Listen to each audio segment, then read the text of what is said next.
Puppetry is a form of theater or performance which involves the manipulation of puppets. It is very ancient and is believed to have originated 30,000 years before Christ. Puppetry takes many forms, but they all share the process of animating inanimate performing objects. The impact of puppetry depends on the process and transformation of puppets, which has much in common with magic and with play. Puppets have been used since the earliest times to animate and communicate the ideas and needs of human societies. What is it about puppetry that is so fascinating to us?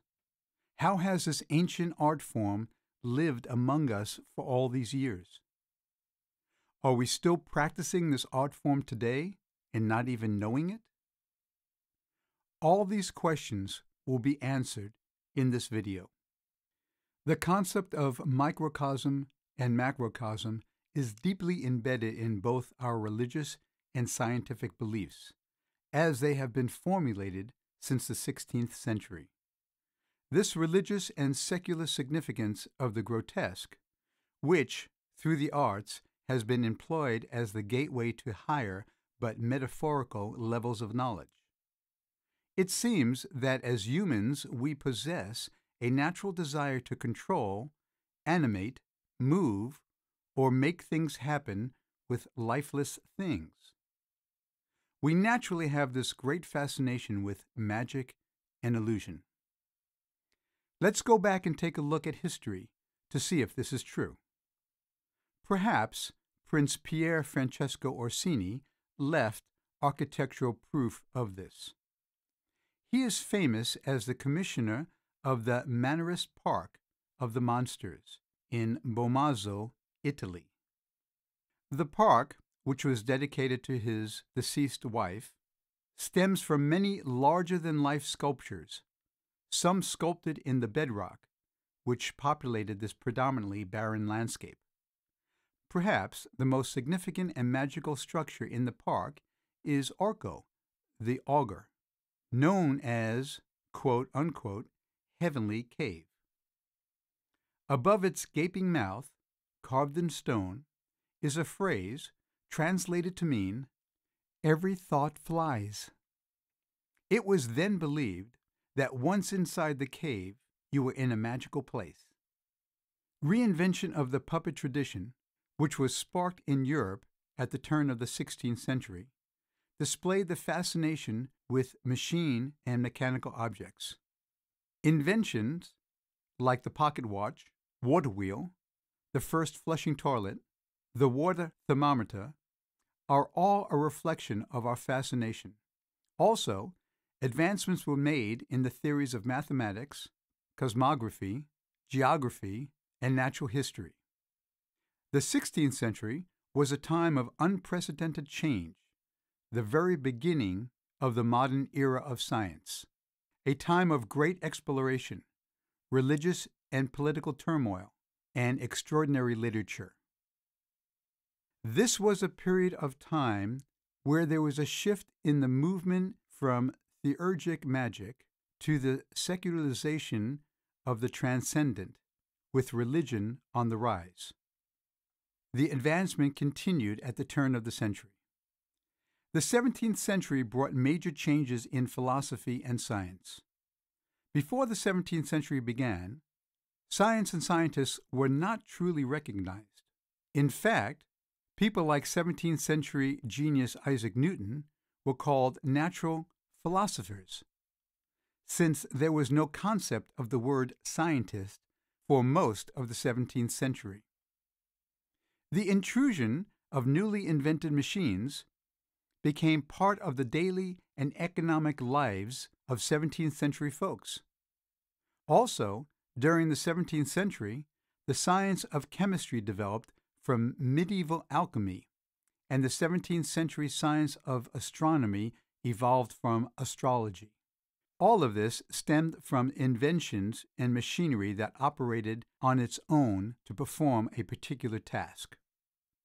By the end of the 17th century, a scientific revolution had occurred, and science had become an established mathematical, mechanical, and empirical body of knowledge.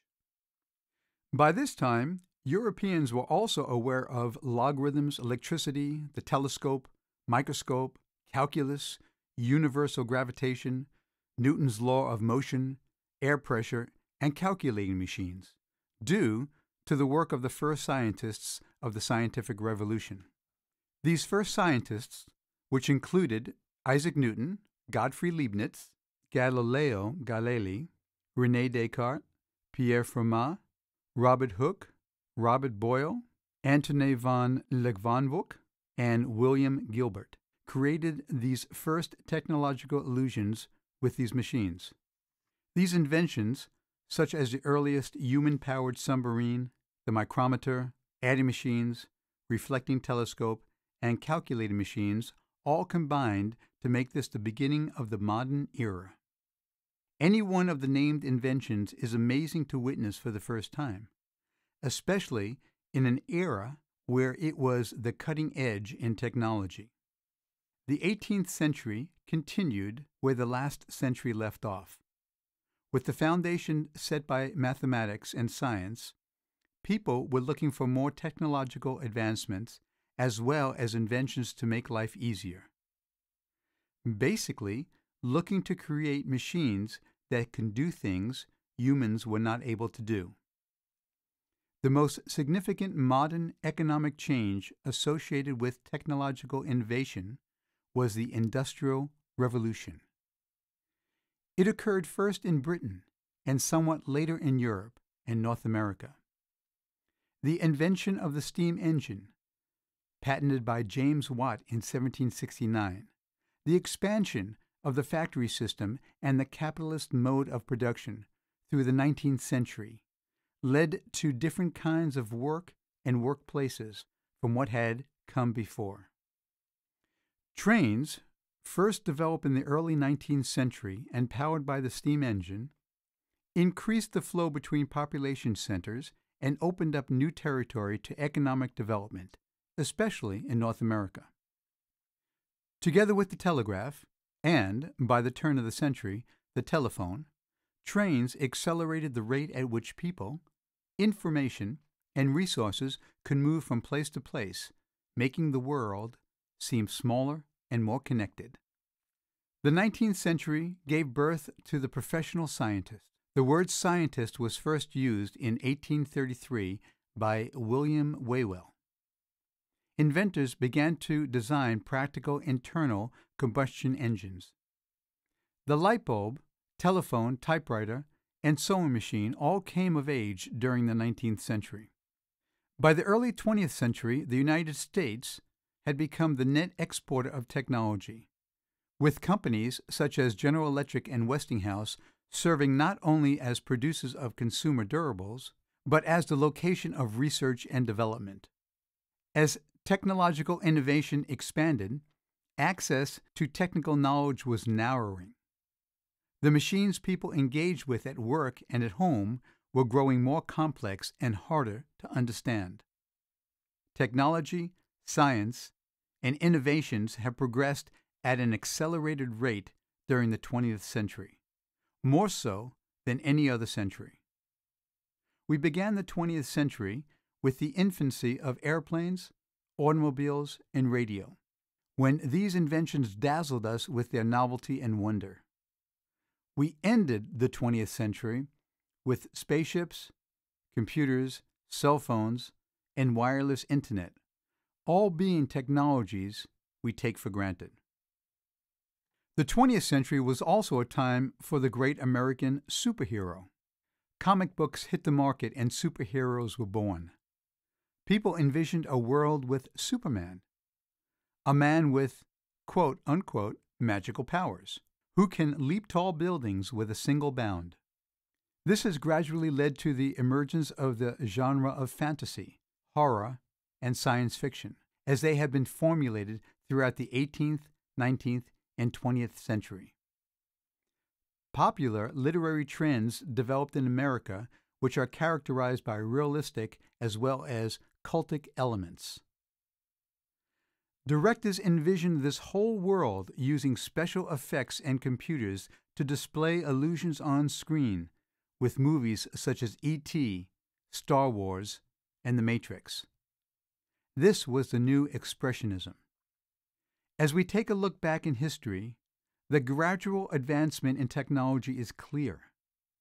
Looking back at the inventions, it is clear that every invention had its own illusion and magic for its time. Just as people in our generation can recall being amazed with our first video conference, the first users of the telephone most certainly had the same excitement.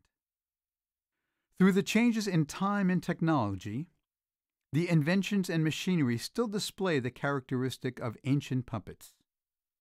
The magical feeling of experience and illusion is still the same as our early ancestors experienced with puppets. Perhaps our advancement in technology is due to our desire and constant search to create better and more realistic illusions. Puppetry has just been upgraded. What our ancestors used strings to control, we now use computers and programming to control. Take, for example, robotics.